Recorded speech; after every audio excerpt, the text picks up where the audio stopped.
su'ada, kita semua bahagia, gembira.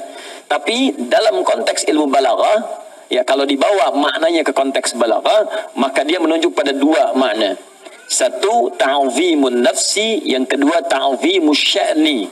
Ya, ta'zimun nafsi menunjukkan pada satu keagungan, kebesaran, ya kehebatan. Ya, pernah dengar kalau ada misalnya seorang pemimpin berkata, kami ya akan tetap menjaga persatuan dan kesatuan negara ini. Ya, kami di sini untuk menunjukkan bahwa punya kuasa, punya kekuatan.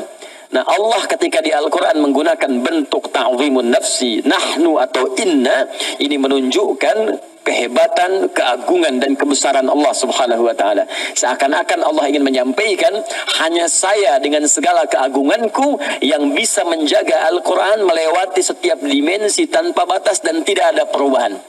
Kalau bukan Allah yang jaga, mustahil bisa bertahan.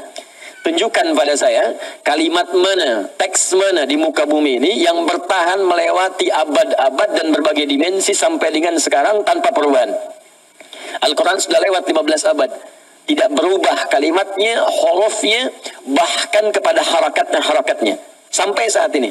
Alif Lam Mim tidak pernah tertukar. Sampai sekarang Alif Lam Mim. Tapi yang di alam nasrah dibacanya alam. Padahal dua-duanya sama bentuk hurufnya. Alif Lam dengan Mim. Yang satu Alif Lam Mim, yang kedua alam. Tidak ada perubahan sama sekali. Ya, sampai dengan saat ini. Kata Allah, kalau bukan saya yang tetapkan, mustahil demikian. Karena semua tulisan-tulisan yang nampak sampai dengan sekarang akan mengalami perubahan-perubahan. Itulah yang dimaksudkan perbedaan antara kalam khaliq dengan makhluk. Karena itu Al-Quran tidak bisa disebut makhluk. Ya, ingat, Al-Quran tidak boleh disebut makhluk. Karena kalam makhluk berbeda dengan firman Allah Subhanahu wa ta'ala. Jelas sampai di sini? Baik, jadi kalau kita belum yakin bahwa Al-Quran itu mukjizat, maka Allah tunjukkan, cuman saya yang bisa membuat ini kalam abadi tanpa perubahan dan tanpa kurang sedikit pun, untuk menunjukkan kepada kita bahwa Al-Quran itu benar dan Allah itu hak. Jadi kalau dengan tampak seperti ini belum yakin juga Allah Tuhan, nah maka dengan cara apa lagi diberikan bukti bahwa Al-Quran firman Allah dan Allah Tuhan yang hak. Kemudian setelah itu, ya lidzikri, supaya kalian ingat, mendekat kepada Allah. Jadi Al-Quran diturunkan oleh Allah kepada kita melalui Nabi Muhammad SAW. Seluruh petunjuknya dari mulai Al-Fatihah sampai dengan An-Nas itu digariskan, ditetapkan oleh Allah supaya membuat kita lebih dekat dengan Allah Subhanahu wa taala. Jadi kalau kita belajar Quran, keadaan kita lebih dekat dengan Allah. Jangankan belajar, baca Quran saja itu bisa membuat diri kita merasa lebih dekat dengan Allah. Itu yang dimaksud di Quran surah ke-8 Al-Anfal ayat yang kedua. Ya, innamal mu'minuna alladzina idza dzukirallahu wajilat qulubuhum wa idza tuliyat 'alaihim ayatuhu zadatuhum imana wa 'ala rabbihim yatawakkalun. Sungguh orang beriman itu, kata Allah, kalau benar imannya, jika disebutkan saja nama Allah, ya, maka ada getaran dalam jiwanya. Nah, jadi ada sebagian ahli tafsir yang mengatakan begini, bagus sekali komentarnya. Ini ayat sesungguhnya ingin memberikan pesan yang dalam. Kalau kita ingin mengecek iman itu masih ada dalam hati, bersemayam atau tidak, maka coba cek ketika diperdengarkan nama Allah, ada getaran nggak di jiwa kita? Karena itu setiap hari 5 kali diperdengarkan. Di semua waktu dibagi, di setiap tatanan waktu yang kita lalui. Bangun tidur waktu subuh, siang beraktivitas, ya menjelang ke sore, tenggelam matahari sampai tiba malam, dibagi 5 bagian dalam sehari: subuh, zuhur, asar, maghrib, isya. Jadi setiap perbedaan waktu ini pindah ke tatanan yang lain. Dari subuh pindah ke zuhur, zuhur pindah ke sore, sore pindah ke maghrib, ya, terbenam matahari, kemudian pindah ke malam gelap. Itu dibagi 5 waktu, diperdengarkan nama Allah Subhanahu wa taala untuk mengecek ada iman nggak dalam jiwa kita. Makanya ketika bangun tidur kemudian diperdengarkan nama Allah, Allahu Akbar, Allahu Akbar, terdengar. Nah, kalau masih ada iman, itu nanti ada pancaran di jiwa kita, kemudian memberikan sinyal-sinyal ke otak kita, meminta kita untuk bangun, respon. Bahkan kalau kuat, itu sebelum tidur sudah direspon, lu diingatkan otak kita. Besok subuh jam sekian, bangun jam sekian. Itu saking kuatnya imannya. Ya, karena itu salat pertama disebut dengan fajar. Waktunya subuh. Wasubhi idza tanaffas. Ya, tapi salatnya disebut dengan fajar. Inna Qur'an al-fajri kana mashhuda. Quran surah 17 ayat 78. Kenapa disebut fajar? Saya pernah katakan fajar itu pancaran nilai kebaikan yang merespon nilai-nilai yang positif. Jadi pancaran kebaikan itu disebut dengan fajar. Ya? Kalau berupa sesuatu yang fisikal disebut dengan infajar. Infajar itu sesuatu yang memancar secara fisikal. Misal pancaran air. Ya, kalau Anda gali air, kemudian airnya memancar, itu infajar namanya. Ya, buka Quran surah ke-2 Al-Baqarah ayat ke-60. Paling kanan pertengahan. Wa idhistasqa Musa liqaumihi faqulna dhrib bi'asakal hajar fanfajarat minhu 12 'aina. Ya, Allah tidak mengatakan fafajara tapi fanfajar, infajar. Oke, ketika Musa diminta oleh sukunya, di kaumnya, ada 12 suku. Minta kepada Musa alaihissalam, mohonkan kepada Rabbmu supaya diberikan kita mata air. Tapi mata airnya mesti 12 supaya kami nggak ribut. Wah, itu kurang apa lagi tuh? Umat Nabi Musa zaman dulu. Ya. Tapi mesti 12 supaya kami nggak ribut. Maka turun firman Allah, diabadikan, sampaikan kisahnya pada Nabi Muhammad SAW. Wa idhistasqa Musa liqaumihi. Ketika Musa memohonkan kepada Allah untuk kaumnya supaya punya mata air. Ya, fakulna, maka kami firmankan kepada Musa, idrib bi'asakal hajar. Pukulkan tongkat kayumu ke batu itu. Nah, Allah ingin memberikan redaksi kepada kita, kalau bukan mukjizat, mustahil kayu bisa menghancurkan batu. Ya. Tapi karena kayunya, bagian dari mukjizat Nabi Musa alaihissalam, pukulkan kayu itu ke batu, maka terpecahlah batu itu, memancarlah 12 mata air sekaligus. Ya, ketika memancar disebut infajar. Saya ingin tunjukkan kepada Anda tentang detilnya diksi Al-Quran. Ketika menunjuk pada pancaran iman disebut dengan fajar, ketika menunjuk pada pancaran fisikal disebut dengan infajar. Saya perkenalkan dulu ini sebagai pembuka, karena nanti saat masuk kepada ayat yang akan kita kaji, kita akan menemukan keindahan-keindahan yang dimaksudkan.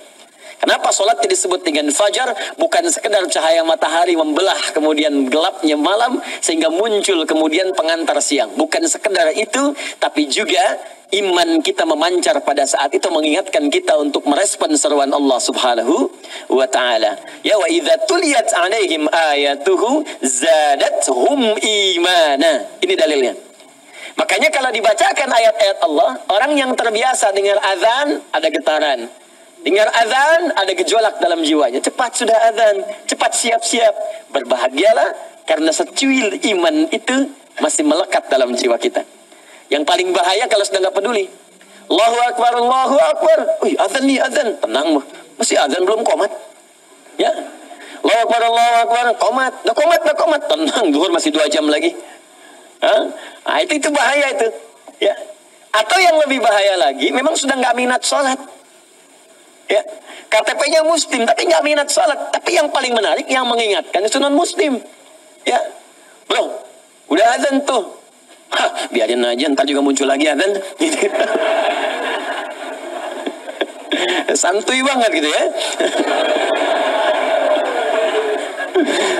Nah, kalau ada yang seperti itu paling bahaya. Itu paling bahaya.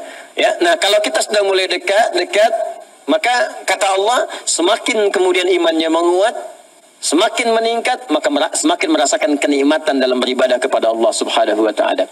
Lalu ditutup di Quran surah 15 tadi ayat 9, wa inna lahu lahafizun. Kami jadikan Al-Quran sebagai pengingat. Makanya saat baca Quran ingat Allah. Ya kan? Saat tilawah ingat Allah. Saat mengamalkan isinya, ingat Allah. Wa inna lahu lahafizun. Dan kami, nah yang kedua, inna ta'zimus sya'ni. Untuk menunjukkan sesuatu yang agung, yang dahsyat. Jadi kalau di Quran ada kalimat dibuka dengan inna, menunjuk pada peristiwa, itu menunjukkan peristiwa dimaksud beda dengan peristiwa biasa. Dahsyat. Contoh, turunnya Al-Quran saat diturunkan di satu malam menggunakan kata inna. Inna anzalnahu fi. Tuh. Ini menunjukkan malam itu beda dengan malam biasa. Tidak sama. Makanya diteruskan ayatnya. Wa ma adraka ma. Tahukah engkau keutamaan malam ini? Sampai saking agungnya beda dengan malam-malam biasa. Karena itu saya sering katakan kalimatnya menggunakan tak di ujungnya. Menunjuk pada sifat yang beda.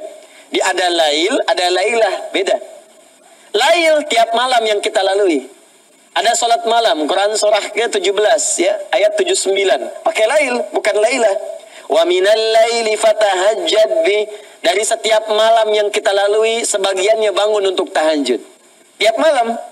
Tapi ketika menunjuk malam Al-Qadar pakai ta, Lailatul Qadri. Tak di sini menunjuk sifat yang tidak sama dengan malam-malam biasa.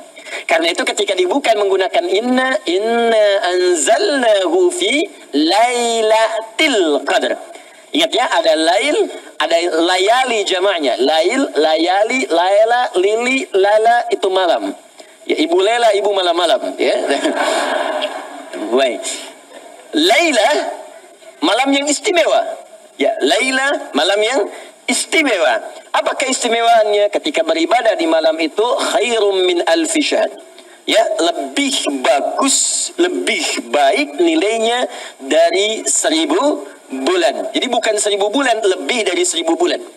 Jadi kalau Anda baca Al-Quran di situ, baru misalnya alif lam mim, ya, begitu dibaca bertepatan malam itu, maka nilai bacaan alif lam mim itu sama dengan lebih dari 1000 bulan baca alif lam mim tanpa henti.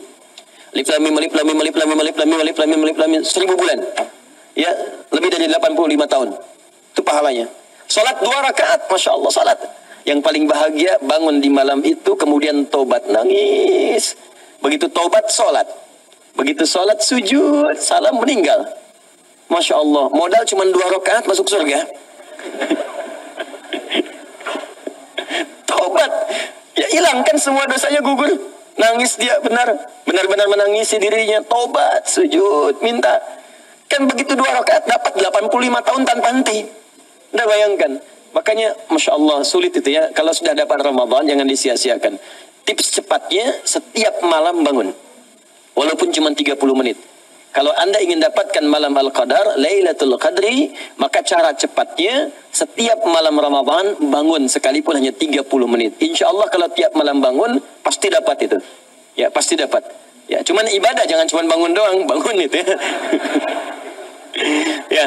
Karena itu, kenapa saya buka dengan kalimat ini? Saya ingin katakan begini, jangan sampai kita belajar tafsir yang kita bahas, tapi tak mampu mendekatkan diri kita kepada Allah Subhanahu wa Ta'ala. Itu yang tidak ingin saya inginkan.